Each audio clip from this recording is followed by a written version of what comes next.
Hey everybody, this is Dustin, your specialist. So we're getting ready to very soon pull this room out. We had to go get some material and cut to the correct length so that we can brace it, because the whole entire floor is completely rotten on this thing. And I always talk about sealing these seams. So I'm gonna come over here and show you just an example. See here, there's a molding, about line molding.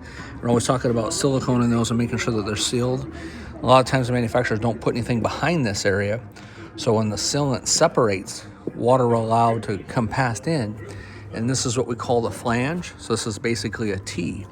And so if you see this little piece of aluminum, it's just basically the letter T that's butted up against her and screwed in.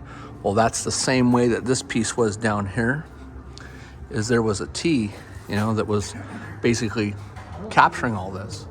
And as you can see, the water has been not only leaking on the inside, but the water has been leaking on the outside. And this has been sealed up a couple times.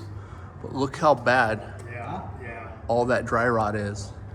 It's just completely all the way through every staple and screw hole. And the guys are here talking about something they're having to tear apart that's even more involving than what we originally thought.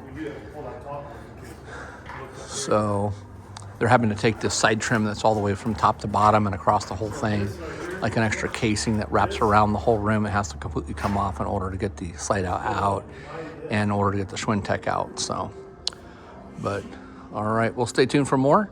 This is Dustin, Dave, Terry, and Oso messing with the slide outs. Fun stuff. So pretty quick here, this thing's gonna come out and get set down on the floor over here in a minute. All right, thanks again for watching.